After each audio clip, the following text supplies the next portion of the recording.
Okay. So I'm going to show you guys how it's done, and I'm going to turn it on over to Star. So my name's Bob. Can we call you Bob? No. All right, my name's Bob, and I was born in Fort Huachuca, Arizona. Try being 9 years old and having to spell Huachuca. But my parents were both officers in the Army. Isn't that where the London Bridge is installed? I have no idea. Lake House, Arizona. Yeah, it's down by the border of Mexico, by Yuma, Arizona. And my parents will tell you that they paid like $4.30 for me. And when I was a kid, I thought that I came from Sears because Sears had everything. That is true story, very true. So my dad has his master's from the University of Arizona, and he used to be a disc jockey. And when I was little, like really little, before seatbelts were even a thing, I used to crawl up under the radio and try to find Dad while he was on the radio. My dad also, this is kind of cool. My dad, if you've seen Mad Men or Bewitched, I don't know if he was Donald Draper or Darren Stevens, but he was one of the two. But he was out of New York, a big ad company called NW Air, and he was in charge of the campaigns for 7-Up, the Uncola, and the United States Army, Be All You Can Be. So I grew up in that world, which was pretty cool because it gave me access to a lot of things, and that's how I became a Cubs fan. We ended up in Scottsdale, Arizona, and that explains the heavy drinking, being a Cubs fan. But, so, everybody knows, or most people know, I've been married 3 times. I've been divorced 3 times, and none of it was my fault. And people don't know, and it's hard to even fathom a guy. I was, I don't know, 32, 33, and I got my first divorce, and my kids were 5, 3, and 1, and I took full custody and was paying child support the entire time. Mm-hmm. So, and then I have a 4th child with my second wife, and I'm actually good friends with my wife number 1 and 2. Number 3, no, we're not going to talk about that. Not good. Everybody knows I'm a diehard Kansas City Chiefs fan, and I'm pretty excited about football this year. And I have never been in property management before I came here. I owned a hospitality and recruiting business. I worked for Hard Rock International for over 10 years in corporate recruiting. I got to travel quite a bit, and I met some really, really cool people and did some really, really fun things that we will not talk about. And that's it. I'm here. I love you guys. You guys are awesome. A lot of y'all don't know about me, besides, that's Star. Hey, where did Star come from? So I'm going to tell you a little bit about myself. That is my real name, Star, because a lot of people have asked me, is that your nickname or your real name? It is my real name. Okay, so my middle name is really weird, and then my maiden name is really worse, okay? So you're going to get a laugh out of this. So my full name is Star Lawan Dar. Get it? Star Dar? Star Dar. I'm like, what were they thinking? Not only that, I was thinking, Mom, what were you thinking? Dad, what were you thinking when you named me Star? Because a lot of people think it's a stage name. Ha ha, it's not a stage name. So I got a lot of that in my life growing up. I'm actually just going to tell you that I was married, had 2 lovely children. I had a daughter that's a school teacher. This is her first year. My son is retired military Army. He now works for Disney and is in Florida. So I was married to their father for 20 years. We divorced as friends, so we're still friends and good buddies. So along the way, like Bob, I've had a couple marriages. Of course, a couple of those marriages, I had no control of. I've lost a husband in the past. And the husband I'm going to tell you about that I lost was, I have a history behind my name. Some of y'all may not know that. I went out to Albuquerque, New Mexico, and I met a young man by the name of J.P. Garrett. Garrett is the last name. So if anybody knows their history, how many knows about Pat Garrett that shot and killed Billy the Kid? Anybody? Okay, so the story behind my name Garrett is I am the widow of J.P. Garrett. J.P. Garrett is the grandson of Pat Garrett that shot and killed Billy the Kid. Not the great-great-grandson, but the grandson. So if you Google J.P. Garrett and Star Garrett of Albuquerque, you will see the story behind us. We traveled the state of New Mexico performing in New Mexico gunfighters. What y'all don't know about me is I owned a small ranch, JP and I did, in New Mexico, out in Tajeres in the mountains, and so I shot off horses. Single action shooting, if you've heard of that before, so, because I owned horses, so. And I was a hunter at one time, so we won't go there, and I'm talking about a hunter, because, you know, I have trophies on my wall, so I know. So anyway, that's the story behind me being married to J.P. Garrett, the grandson of Pat Garrett, and we did travel and do shows and stuff. And then I moved back to Texas after he had passed away, to be back with my family, and so here I am. So, and I've been doing this business for over 30 years, seniors for over close to 3 years now, and I thoroughly enjoy doing working for the 55 plus senior. I did conventional for many, many years. I had managed properties, but this is the funnest I've had. I love all y'all. We appreciate y'all, and y'all just make our days with your smiles. Okay, so that's me. Originally from Long Island, New York. Born in Brooklyn, and at the age of 8 years old, I did see Jackie Robinson steal home plate, game of 10, with the Brooklyn Dodgers. We grew up with the Dodgers, and we're still a Dodger fan, I guess. Family moved to Long Island, out further on the island to Bethpage, and that's where I joined the Navy. Spent my time in the Navy. I did one tour of Vietnam, and I am a Vietnam veteran. Out in aircraft carrier, out at sea. Never saw any action. We had general quarters, but the Air Force shot us down before they even got the ships. Came back and met my lovely wife, Lois, after I got out of the Navy. And we moved to Houston in the construction industry. I was in high-rise commercial construction. I started out as a lone draftsman, worked up to a coordinator and then project management. And I'm the guy that pulled up the trailer and raised those big buildings. I worked on a big 73-story downtown Dallas, several in Houston, Chicago, California, on the skyline in San Diego, and what else? Let's see. Yes, I was on the I was on the roof of the South Tower of the World Trade Center in 1970. We did all the interior work. If you ever see any of those things of inside, when the firemen were inside, all the stainless steel and all the railings and all the escalators is what I worked on. I designed it. What else? So we met Lois and we moved to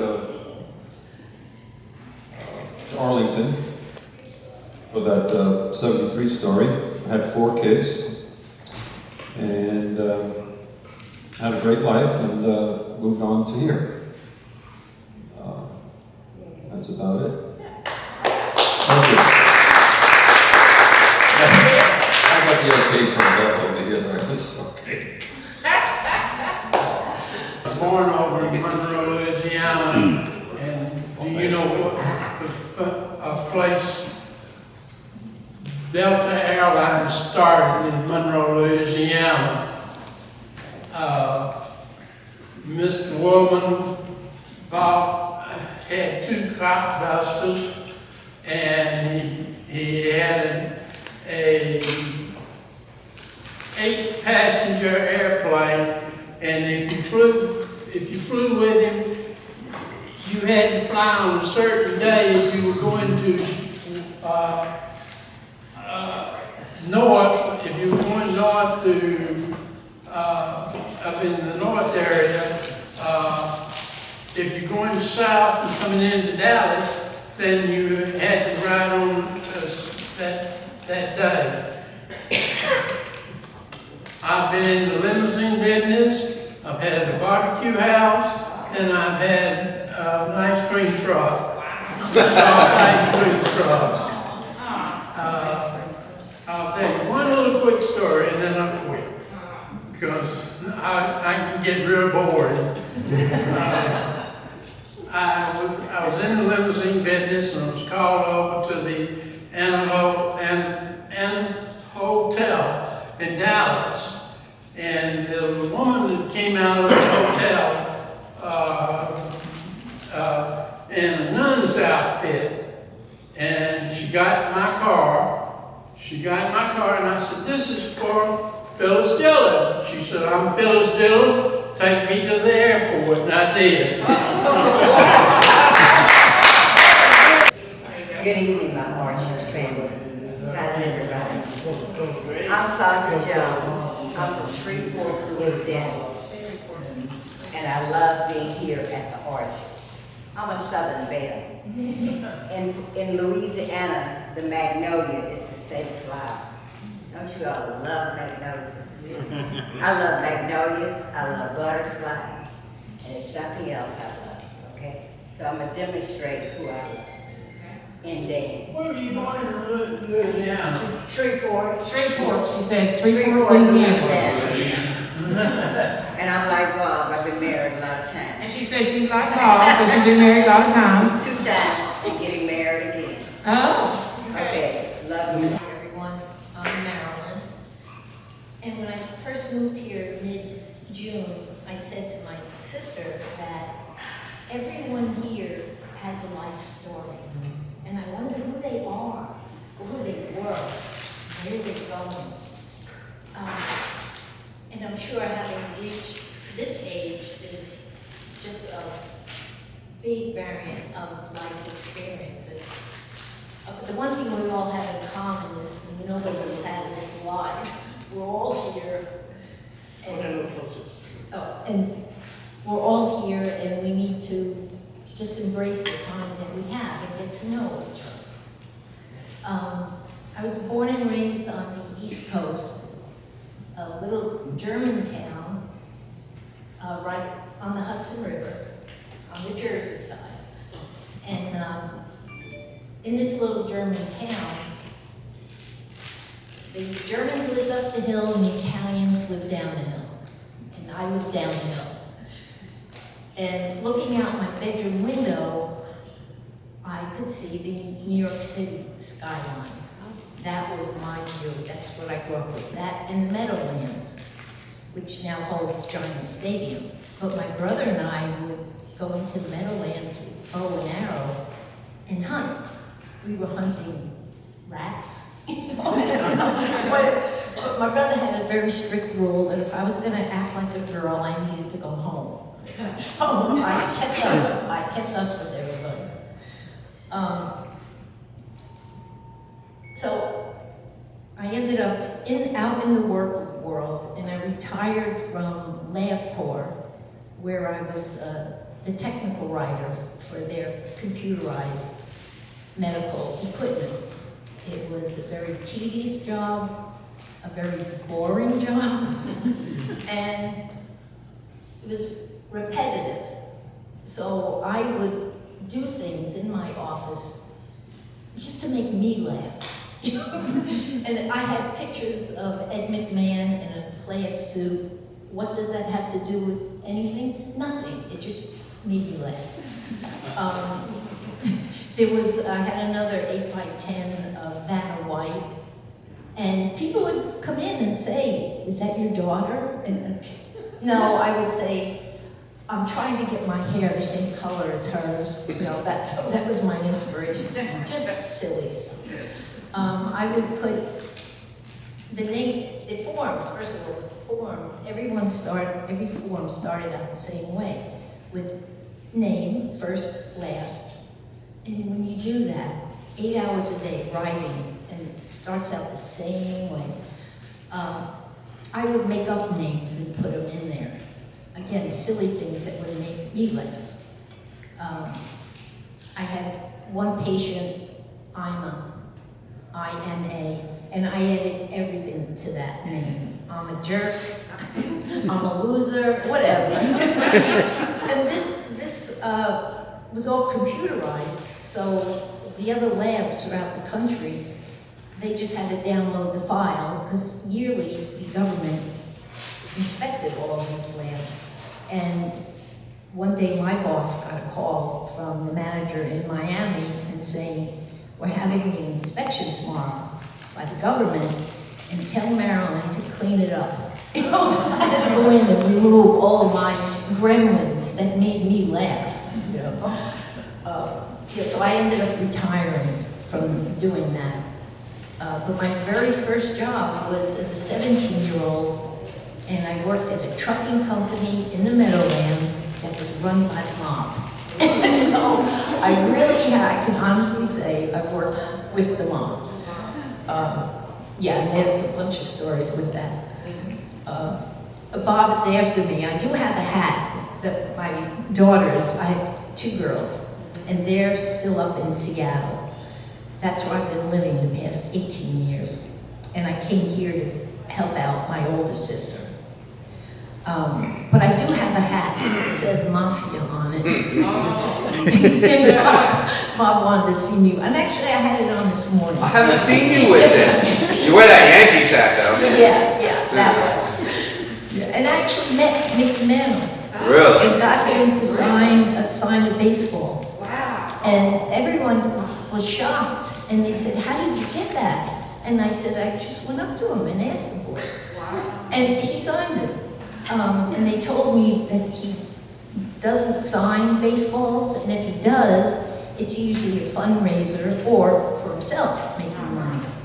But I knew that I could get him to sign it because he really had a couple of drinks in him. I don't think he knew he was signing baseball. Yeah. So now I'm here, I'm back in Texas after 18 years up in Seattle. I did raise my children here. I've only been married once, and I lost him at he was 55, and he died from ALS, Lou Gehrig's disease. So that's a life story. It's not, I would say it's not my life story, but yeah, it was to experience that. So I'm here just to get to know everyone. And like I said, we all have a life story. And it'd be fun to get to hear who we are, where we're going. Right now, I'm not going anywhere, I'm staying right here. Okay. My name is Cheryl. Everybody knows, except for maybe the new people, I'm the favorite resident. It's known throughout the complex, so. That's the first thing. So I think that everybody else should know, I've introduced myself like that to Star, to Bob, whoever come in the office, they know I'm the favorite. Anytime we have guests, I tell them I am the favorite. So nobody, we don't have to argue about any of that. But I got up here, I was thinking about I work in the school system. And so a couple of years ago, I had to sub for a kindergarten class.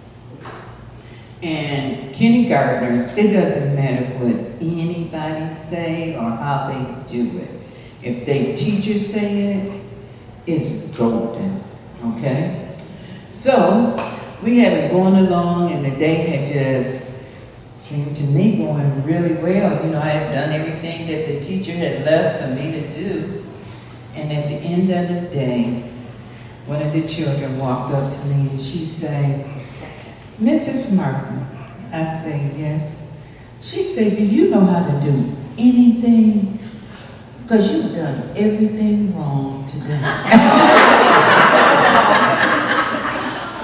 And I think that's the best thing that I've learned out of the whole time I've been working in the school system, is that it doesn't matter what you say, how you do it. If it's not a kindergarten teacher saying that, it's not right. But also during that time, I came across some very unique names. And so, since we had to show something, I don't know if y'all can see this, but it says ABC. Does anyone know how to pronounce that name? No. This is actually a student's name. Wow. I really thought it was a typo, but it wasn't. Come on, treat somebody to lunch if y'all get to see. No. You only get one chance. Abaca. Who? Abaca. No. No. ABC. Oh, yeah, amazing. No. What did you say? No. Y'all were close. But it's actually pronounced Abasi. Abasi. So they just pronounced the name, the letters, and that's what it was. Wow. So A-B-C. Abasi. Okay, I guess I'll treat myself to lunch. I was born in Burton, Michigan. Woo-hoo! Real close to Flint. Dawn. And there's quite a few people here who are from Flint. I know I'm not used to. I'm used to yelling at kids.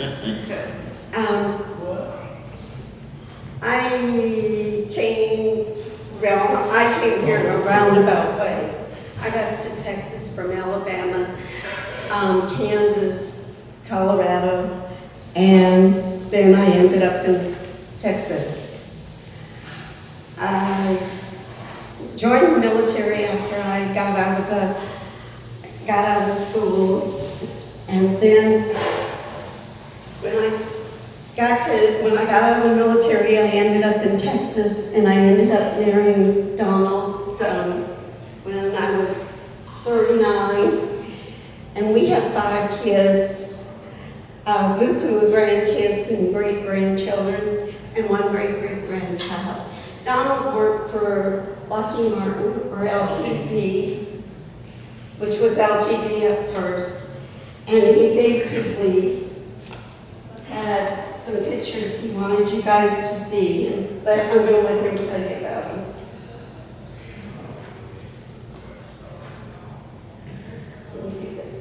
Yes, I can.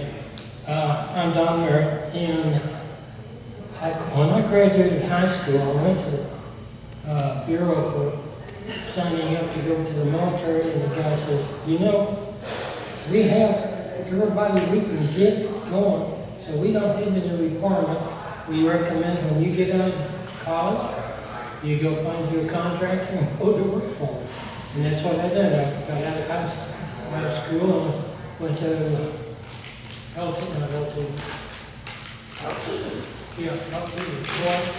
it's hard sometimes when you get older to remember things. Couple of things that I had worked on to get to be interesting, and this picture is one of them. Back during Vietnam, Ronald Reagan came out and asked a question of the defense community. Why is it that we let all of our enemy build anti-missile systems and we don't do it? He says, you know, it's really dumb that you don't protect yourself. And so we actually got involved in one of them, and this is one of the pre-prototypes. And this thing would fly about 1,000 miles an hour. And the thing was, is it actually, this is one of them happening. This is where the Carnegie was launched, and this is a little time after that. And this is the plane that we were shooting for, and that's it right there. The Air Force was kind enough to go retrieve gas in metal pieces from where the intercept occurred. And they came back and they said, you know, we found 0 uranium, we found 0 metals that would be healthy to people on the ground.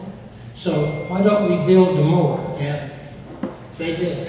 And then this one is still in business today. I don't remember the dates on this one. Some of these get to be classified, and that's why I'm trying to keep my brain which ones were. One of the other ones that we have is this little Bucky. This was a delivery vehicle that was designed and built, and it would carry 300 8-pound bombs.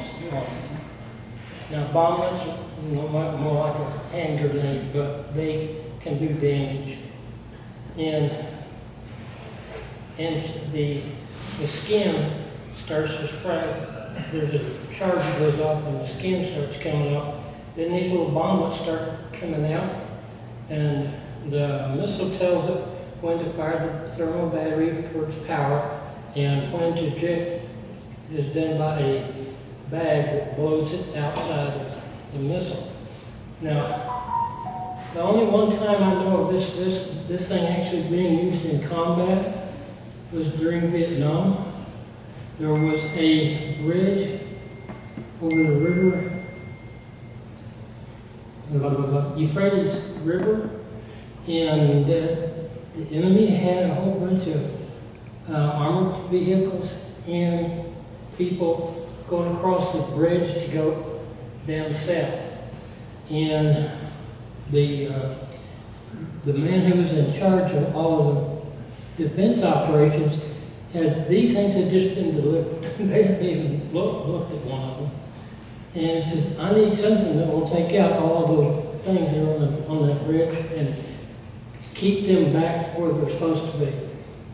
So they says, okay, we got one of these.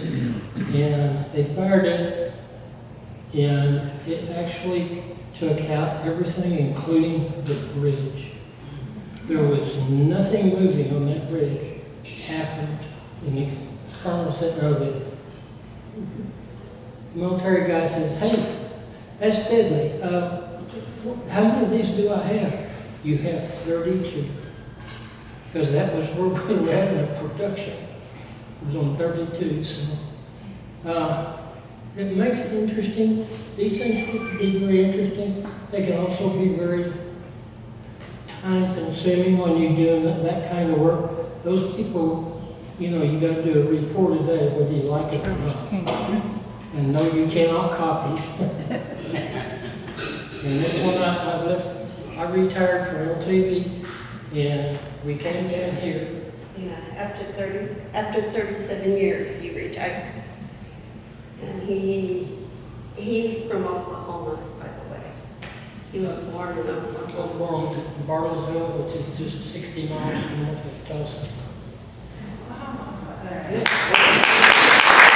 Well, I want to tell them about somebody else to start with. Okay. My best friend, the Lord Jesus Christ, is my Savior and my Master. And if I ever fail Him in front of you, I want you to tell me about it. Because I will repent and beg forgiveness. Because I've told you about that, but I'll tell you about my second friend, my wife. I married that girl 60 years ago. Yesterday. Yesterday. And I promised her that then that I would stay with her as long as I could. And I'm 81 years old. I was just past 21 the day we married. It's not been an easy task. It's not been an easy path. But it's been rewarded because we have 3 11 children. I may not speak of them that way sometimes. We have 5 grandchildren. We have 8 great-grandchildren. And the reason that she is my friend is because she has stuck with me for all of these years through thick and thin. I would like to tell you that I was born on May the 17th, 1940 on a dirt floor in Sugar Hill, Texas. Does anybody know where Sugar Hill is? Yeah. Do you know where Sugar Hill is? Do you? Are you from Sugar Hill? No, I didn't think so. Sugar Hill is in Titus County, and that's over in about 150 miles from here, between Sulphur River and White Oak Creek. My mother had 10 children, and I'm 8 of 10, and she raised 7 of us to be grown. There's 2 of us left. Quite a family. But she raised a big family. I had a wonderful career of work, a career that I enjoyed because I enjoyed the man that I worked for. And he's another friend, one of the best friends I ever had in this life. And that was the Honorable Bo Pilgrim. I worked for him 27 years and just a few months. Got to know him very well. He and I just had a lot of good times together. And if that's the most honorable, noble person that I've ever known, that's good enough for me, because he was that kind of guy. We moved here to Mansfield in 2008 from Mount Pleasant, Texas, over in the big woods. And we moved here to be with family, and all the family moved off and left us. We don't have anybody left anymore. Our last granddaughter moved this last year from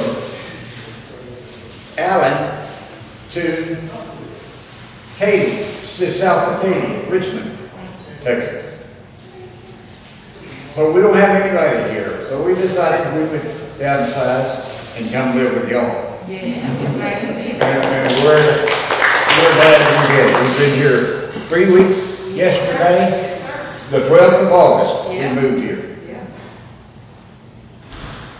I can't think of a whole lot more to say, except I've already made some friends. Lois has just been real friendly to us, and we thank you for it. Star's been friendly to it. Bob has really raked me over good. He's just been a bad boy to me.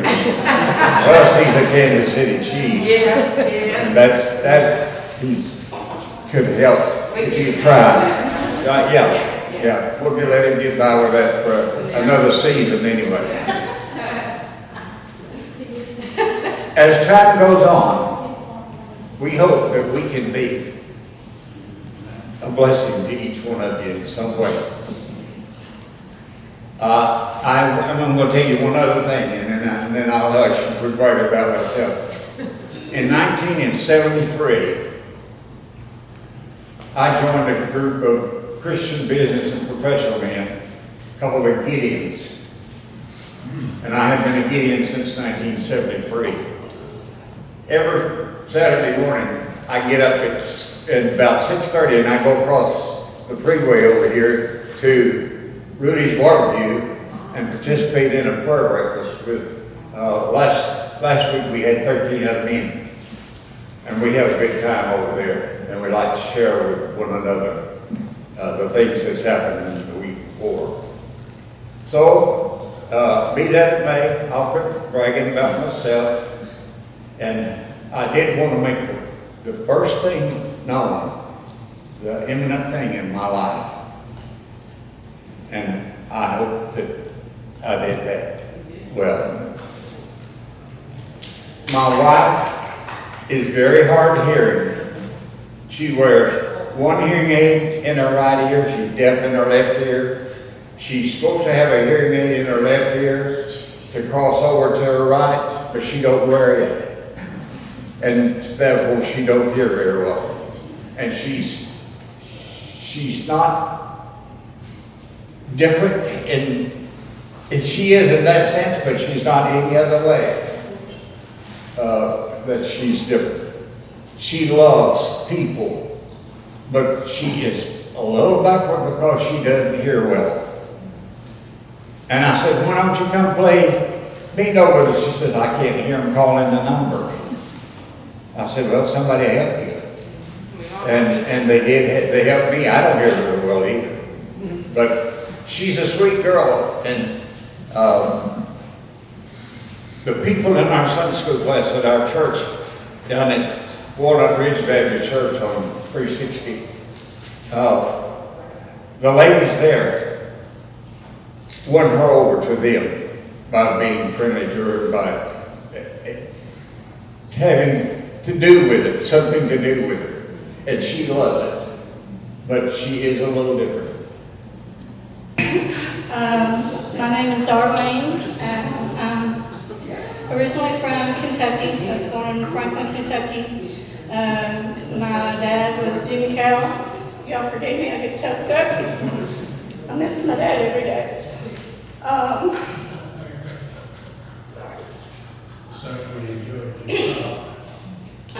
My grandfather was an old-fashioned missionary Baptist preacher. One of the stories that I like to tell people about my grandpa is he traveled near and far to preach from our hometown in Franklin, Kentucky. And Grandpa had this old station wagon, and he would come and pick up all of us grandkids, and there were many of us. There were 7 of my siblings and myself. I was number 3. He would come and pick us all those grandkids up for church in that old station wagon. And of course, back then, you know, you didn't wear a seatbelt, you didn't worry about it. We were in there sitting on each other's lap in the back of the hatch, and every, you know, whatever. That's where we were. But Grandpa came and picked us up and took us to church. And I thank him for that every day, because when I was 9 years old, the Lord saved my soul. At a revival of the church that I was raised going to quite a bit. And God saw fit to give me 2 sons that live here in Texas, which is basically what brought Marty and I here. My allergies are acting up. I apologize. They live in Heartland. We have 7 grandkids. Yeah, my oldest granddaughter lives in Kentucky, in Lancaster, Kentucky. Don't get to see her as often as used to when she was smaller. I'm proud of my sons and their families. Marty's family is here. Marty was born and raised here in Texas. His dad is here in Arlington. His brother is a brother of his dad and his stepmother here in Arlington. He's got a brother here in Arlington and 2 sisters, one in Dallas, and I forget where the other one lives here in Texas. And his mother lives in Watauga. But that's kind of our story, and what brought us to Texas was the grandkids. Well, my youngest son moved here 2 years ago with the baby of the grandkids, which literally ripped my heart out. Then my oldest son moved here in August of 20. And so we didn't have any grandkids around, and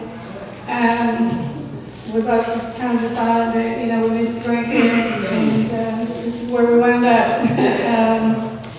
And how we wound up here at the orchard was just by chance. We were looking for a house to buy, and unfortunately everything just kept not working out the way it was supposed to be. And every time we looked at a house to rent, it was gone. So it was like a house went on to rent, it was gone. So we were talking with him on the phone, and I told him, I said, well, I'm ready to have my own place, because we were staying with his brother and his wife, which was great, no problems there. Yeah, you're ready to have your own home, you know, and have your own things back, which I didn't have, and I was just longing for my own. And so I was looking for an apartment, and the orchard popped up, and I called Marty, and he met me here about 10 minutes later, and so here we are. I enjoy being here. I know Marty enjoys being here, and he doesn't get to enjoy as much of the festivities as I do, but I really want to thank everybody here for being so kind and so welcoming when I first got here, because I'm a very shy, quiet person. You wouldn't know it right now. Yes, and all you ladies and gentlemen have been really great and just been very welcoming, and I just want to thank you for that and making me feel at home. So thank you all very so much. I was born in a little town, Orange, Texas. I grew up there. Came up here because my son lives here. And I love it here at the Orchards. But my family was a big family. I was the baby of 7. So when I graduated from high school, the Army recruiter came to our school. So guess what? Beth joined the Army. Wow. That's where I met my sweet husband of 62 years. Lost him back in November to Alzheimer's. But anyway, had a very happy life with him. Had a very interesting time in the military. And I didn't realize it, but my friend Bill here was at Fort Belvoir at the same time I was. Oh, wow. But I asked him what rank he was, and he said, well, let's see, I was about in junior high, I think. Maybe felt pretty Grade low. school, actually. Sorry. You're younger than I am, Bill. But anyway, so I was a secretary in the Army for post headquarters. I was special orders with secret clearance, top secret clearance. And so three days before my wedding, I got orders to go to Frankfurt, Germany. Well, my boss, I didn't sit well with him, and he said, no, you're not going to go to Germany Friday. We're going up to the general. So luckily, I worked at post headquarters, so he took me right upstairs to the general's office, and he said, no, Private, you're not going to Frankfurt, Germany. You're getting married. So I did, and so anyway, but the reason I'm here at the Orchard is because my kids came over and they liked it, and they brought me the first time I walked in here, I just felt at home.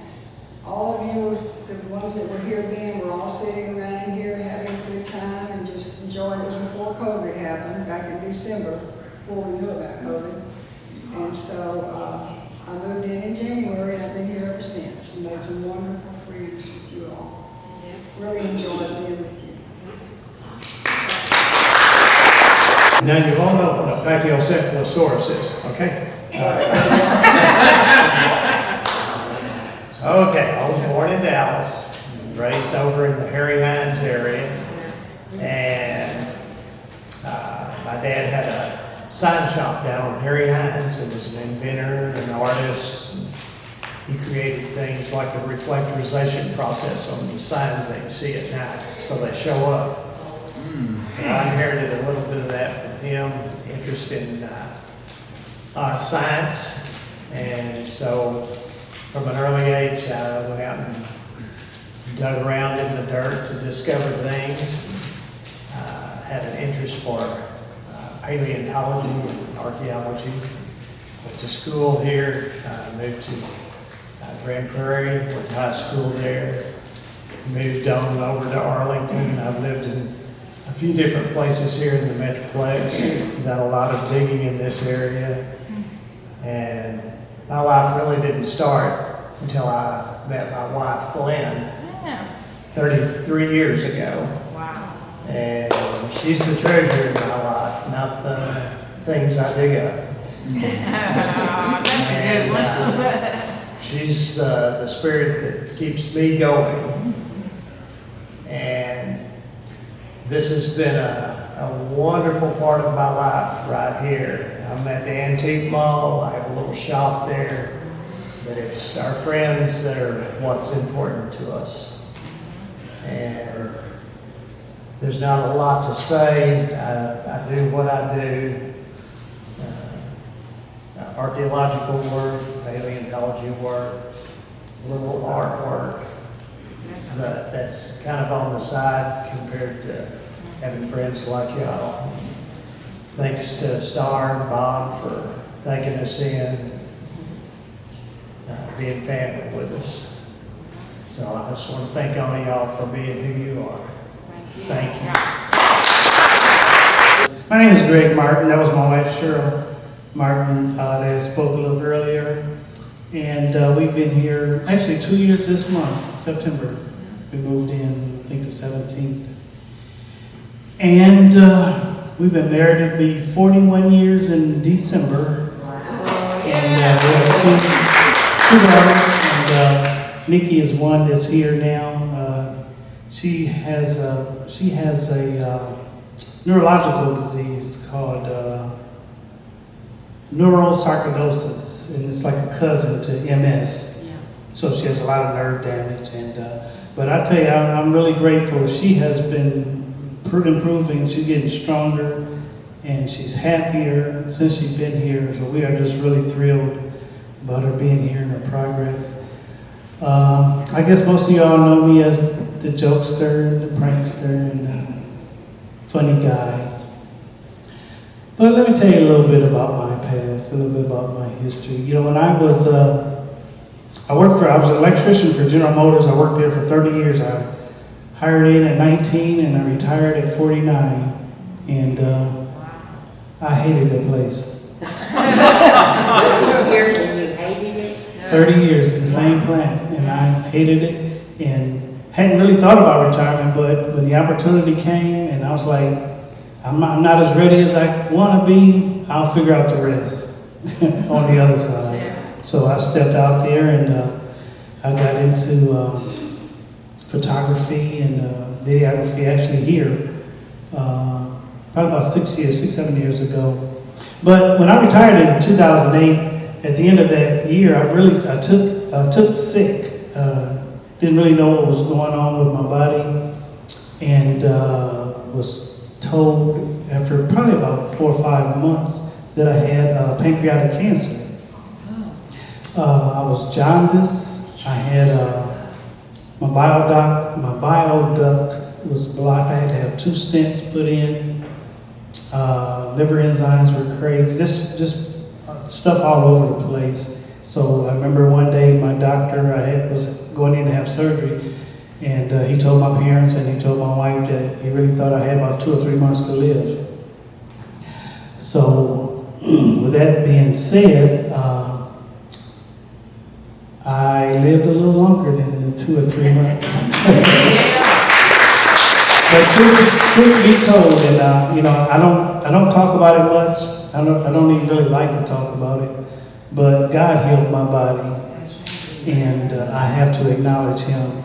And you know, it took me about 3 years to really get back to being myself, and to get back to getting back to my health and getting back into my life. And but this place has really been precious to me. This is the first time that I've really had a chance to live with seniors. And I mean, it's every day it just shows me so much about how precious life is, how frail life is, and how easy life-changing events can happen. And I want you all to know I really love you all in this place. And I try to share a little bit of my life, or a little bit of sunshine, a smile, a hug, a laugh. I'm the way I am because I just want to try to give back to you all because of all the things that I learned. Your experiences mean so much to me. It's such a great situation. I'm 62, and it's just such a great education to be able to see people that are where you're going, and to see them walk through the experiences that you have to, that eventually I will walk through. And it's just a real treasure to me. And so I think that's all. I don't want to cry. Oh, actually, we were playing cards one day, and so I was like, y'all know what? I said, seniors are just like regular people. They're just older. I mean, it was like a revelation. I am the 4th generation Irish coal miner in my family. Wow. We immigrated here in the 1880s from Ireland and started digging coal in Streeter, Illinois, where Wanda is from, and moved to the deep mines in Virginia and lived in southwestern Virginia. I graduated from high school in 1964 in a small town in West Virginia, but my father had been in the military, so I traveled a lot and I had a lot more exposure than most of the kids I graduated with. All things considered, I didn't know where I was going. It was it was Vietnam. I was getting deferments because I was in college. But I was not a very good student, so I lost my deferment and had to go volunteer to go in the Air Force. And they didn't take me because I was overweight. And so they reclassified me, and I continued to gain weight as much as I could. And I missed all of that Vietnam thing. But my father was in the military from, oh Lord, he retired in 1970 or so, with 28 years service in the military. He was in World War II, he was in Vietnam, he was in Korea, and he was an inspiration to me throughout my life. I got married in 1967 to Mary, who died in February, unfortunately, after 53 years of painful marriage to me. But Lois and Frank and Mary and I toured the building together. I think we were maybe the first residents who moved in. You know, we were. I beat you in. I think you moved in before we did. I went home and I said, those people are gonna buy, we better get back down there. Yes, well, we did buy right after you did. And so we've been here for whatever length of time that is. 26 months, 2 Yeah, years. something like that. But I love being here. I love Tall Death. I love all of you. And I'm inspired by what I've heard tonight. There are a lot of really interesting stories here. Yeah. Mine is the least interesting of all of them, in my opinion. So I'm excited to be a part of this, and thank you very much for letting me get up here and Oh, yeah, talk. absolutely.